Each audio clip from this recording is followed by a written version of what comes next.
अस्सलामुअलैकुम, welcome to my channel time select lecture. आज बात करेंगे cholinergic receptor and its families के बारे में। कोलिनोसेप्टर्स हम इसे नॉर्मली कहते हैं। प्रीवियस लेक्चर में हमने डिस्कस किया था न्यूरोट्रांसमिशन ऑफ एसिटाइलकोलिन और इसका लिंक डिस्क्रिप्शन में अवेलेबल है, आप वहां से इसे सुन सकते हैं। चैनल को सब्सक्राइब जरूर करिएगा। कोई कंफ्यूजन हो तो आप कमेंट कर सकते हैं, कोई भी क्वेश्चन हो तो आप कमेंट में पूछ सकते हैं। देखिए, जैसे कि डिफाइन किया गया था प्रीवियस लेक्चर में कि कोलिनर्जिक रिसेप्टर को दो फैमिलीज में डिवाइड कर दिया गया। पहली फैमिली को हमने कहा कि मस्क्यूरेनिक और दूसरी फैमिली को हमने कहा कि निकोटिनिक रिसेप्टर्स होते हैं, मस्क्यूरेनिक रिसेप्टर और निकोटिनिक रिसेप्टर। अब ये मस्क्यूरेनिक और निकोटिनिक रिसेप्टर बनाने की जरूरत क्यों पेश आई, ये दो अलग अलग टाइप्स क्यों हैं और जो इनकी डिवीजन हुई है, एक को मैं मस्क्यूरेनिक और दूसरे को निकोटिनिक कह रही हूँ, किस बेसिस पे कह रही हूँ। एक्चुअली ये जो डिफरेंशिएशन किया गया है वो कुछ इस तरीके से किया गया है कि यहाँ सपोज करिएगा आपको दिखाई दे रहे हैं रिसेप्टर्स मौजूद हैं, ठीक है। ये कौन से रिसेप्टर्स हैं? Actually these receptor are muscarinic receptors. ये तमाम कौन से रिसेप्टर्स हैं? ये मस्करेनिक रिसेप्टर्स आपको यहाँ पे दिखाई दे रहे हैं। और ये कौन से रिसेप्टर्स हैं? ये हैं निकोटिनिक रिसेप्टर्स, ठीक है। डिफरेंट एजेंट आके बाइंड करते हैं विद दिस रिसेप्टर। क्या पढ़ा था आपने रिसेप्टर का फंक्शन? आपने स्टडी किया था कि रिसेप्टर के साथ, लेट सपोज ये एक स्पेसिफिक रिसेप्टर है और इसके साथ कोई भी एजेंट आके, कोई भी मॉलिक्यूल आके बाइंड करेगा और बायोलॉजिकल इफेक्ट प्रोड्यूस करेगा, ठीक है ना। तो अब यहाँ पे ये जो कोलिनर्जिक रिसेप्टर्स होते हैं, जिसको हमने दो फैमिली में डिवाइड कर दिया, मस्करेनिक और निकोटिनिक रिसेप्टर, क्या ये सिर्फ एसिटाइलकोलिन न्यूरोट्रांसमीटर से बाइंड करते हैं? देखिए, एसिटाइलकोलिन न्यूरोट्रांसमीटर से तो लाजमी बाइंड करेंगे, तभी तो हमने उसे नाम दिया कोलिनर्जिक रिसेप्टर, ये तो इसकी ब्यूटी थी। बट एसिटाइलकोलिन न्यूरोट्रांसमीटर के अलावा ये एडिशनली बाइंड करते हैं विद अदर एजेंट। और वो कौन कौन से एजेंट है? वो है मस्क्यूरन। और कौन कौन से एजेंट है? निकोटीन। तो यहाँ पे वो इनलिस्टेड है, as you can see here. पहला एजेंट मेरे पास है मस्क्यूरिन, और दूसरा है एसिटाइलकोलिन, और तीसरा एजेंट है निकोटीन। अब ये क्या करते हैं? ये तीनों एजेंट बाइंड करते हैं आगे यहाँ रिसेप्टर से, ठीक है। सवाल ये है, दो तरह के रिसेप्टर हैं, एक को मैं मस्करेनिक और दूसरे को निकोटिनिक कह रही हूँ, और मैं कह रही हूँ कि ये तीनों एजेंट आके बाइंड कर रहे हैं। तो सवाल ये है कि डिफरेंस क्या है। जवाब सुनिएगा। देखें, एसिटाइलकोलिन तो मस्ट है, उसने तो आके बाइंड करना है इस रिसेप्टर के साथ और जो भी बायोलॉजिकल इफेक्ट है वो प्रोड्यूस करेगा। But what about these two other agent? Actually in receptor को मस्करेनिक रिसेप्टर्स क्यों कहा? इस रिसेप्टर को मस्करेनिक रिसेप्टर इसलिए कहा कि ये मस्करिन से बाइंड करता है। ये है molecule which is known as muscarine, और ये देखिएगा इसके साथ बाइंड कर रहा है। किसको लेकर हमने डिफरेंशिएशन किया था? क्यों एक को मस्करेनिक दूसरे को निकोटिनिक कहते हैं? एफिनिटीज को लेकर, ठीक है। तीन एजेंट है, मस्करिन, एसिटाइलकोलिन और निकोटीन। तीनों इस रिसेप्टर से भी बाइंड करेंगे और तीनों इस रिसेप्टर से भी बाइंड करेंगे। फर्क कहाँ पे आता है? एफिनिटीज को लेकर आता है। तभी हमने एक को मस्करेनिक और दूसरे को निकोटिनिक कहा। अब ये एफिनिटीज क्या है? एफिनिटीज देखें, यहाँ पे जो रिसेप्टर मेरे पास ये मौजूद है, मस्करेनिक रिसेप्टर, इस पे एक मॉलिक्यूल, एक एजेंट आके बाइंड कर रहा है, दैट इज मस्कैरिन। मस्कैरिन होता क्या है? एक्चुअली मस्कैरिन एक अल्कोलाइड है और ये पॉइजनस मशरूम में होता है, ठीक है।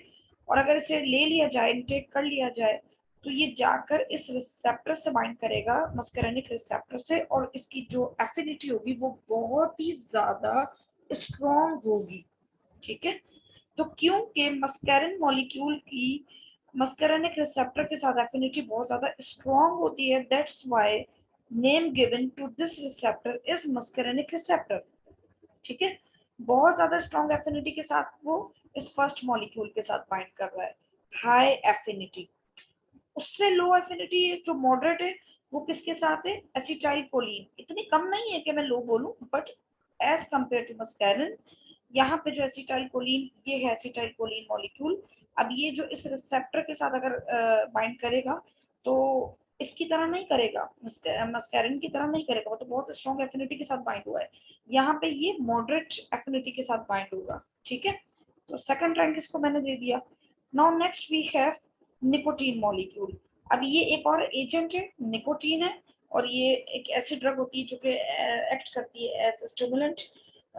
मतलब जो सिगरेट वगैरह, जो स्मोकिंग वगैरह करते हैं, सिगरेट पीते हैं, तो वो क्यों पीते हैं? क्योंकि इट कंटेन निकोटीन, और वो कहते हैं कि ये स्टिमुलेंट के तौर पे एक्ट कर रहा है, और जो हमारे मैसेज हमें जो आता है ब्रेन से, स्पाइनल कॉर्ड से, और बॉडी जो है वो अवेयर हो जाती है, और बहुत रैपिडली मैसेजेस ट्रांसफर होना शुरू हो जाते हैं, वो एक्टिवली काम कर रहे होते हैं, वो स्टिमुलेट हो चुके होते हैं। तो ये एक ड्रग है जो कि एक्ट करती है एज स्टिमुलेंट। तो अब अगर यहाँ पे निकोटीन मॉलिक्यूल आके इस मस्कैरेनिक रिसेप्टर से बाइंड करेगा तो इसकी एफिनिटी तो बिल्कुल ही लो होगी, वीक होगी, ठीक है। तो अब यहाँ पे स्केल कुछ जाएगा इस तरीके से, मैं यहाँ पे लिख देती हूँ कि लो एफिनिटी है, और यहाँ पे मैंने लिख दिया हाई एफिनिटी है, ठीक है। यहाँ पे एफिनिटी हाई है, और हाई टू लो की तरफ ये जा रहा है, as you can see here in this diagram, ठीक है। ये कैसे मूव कर रहा है? हाई से लो की तरफ। अब अगर आपको ये समझ में आ गया है तो इजीली आपको निकोटिनिक रिसेप्टर समझ में आ जाएगा कि आपके पास वही मॉलिक्यूल्स और वही एजेंट है, और अब ये भी निकोटिनिक रिसेप्टर से बाइंड कर रहे हैं। देखिए, क्योंकि स्ट्रॉन्ग एफिनिटी शो कर रहा था मस्क्यूरिन मॉलिक्यूल को लेकर, इसीलिए इसको मस्कैरेनिक रिसेप्टर कह दिया। बट यहाँ पे अब जो मॉलिक्यूल है मेरे पास, एजेंट जो है दैट इज निकोटीन, और ये निकोटीन जब इस रिसेप्टर से बाइंड करता है तो यहाँ देखा ये क्या, विद हाई एफिनिटी स्ट्रांगली इसके साथ बाइंड कर रहा है, ठीक है। तो अब मैंने यहाँ पे लिख दिया हाई, पहला रैंक दे दिया मैंने निकोटीन को। अब उसके बराबर में आप देखिएगा, यहाँ मेंशन है एसिटाइल कोलिन, इससे भी मॉडरेट एफिनिटी शो कर रहा है। एंड देन लास्ट में है मस्क्यूरिन।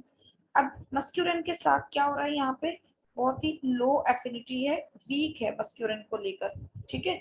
तो इस दफा जो डायरेक्शन है आपको दिखाई दे रही है वो हाई टू लो की तरफ यहाँ पे दिखाई दे रही है। सपोज कर लीजिए कि ये लेफ्ट साइड है, सपोज कर लीजिए ये राइट साइड है। तो अब यहाँ पे जो मूवमेंट हो रही है high to low, that is from left to right, ठीक है। अब ये जो मस्कैरेनिक रिसेप्टर है, यहाँ पे इसीलिए मेंशन किया हुआ है कि निकोटीन को लेकर बहुत ज्यादा लो एफिनिटी पोजेस करते हैं, और यहाँ जो निकोटीनिक है वो मस्क्यूरिन को लेकर बहुत लो एफिनिटी शो करते हैं, और दोनों कॉमनली एसिटाइल कोलिन के साथ बाइंड करते हैं, तभी इन दोनों को कोलिनर्जिक रिसेप्टर कंसीडर किया जा रहा होता है। कितनी फर्दर इनकी टाइप्स हैं? फर्दर ये M1, M2, M3, M4 and M5 muscarinic receptors की टाइप है। जबकि जो निकोटिनिक रिसेप्टर की टाइप है वो है न्यूरोमस्कुलर जंक्शन, और ये न्यूरॉन टू न्यूरॉन जो इनका कनेक्शन होता है, यहाँ पे बाइंडिंग शो करता है।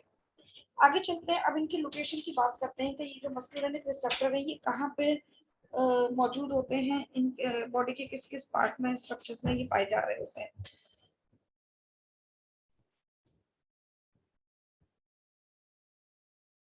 ये जो मस्कुलिनिक रिसेप्टर्स हैं इनकी लोकेशन की अब बात करेंगे।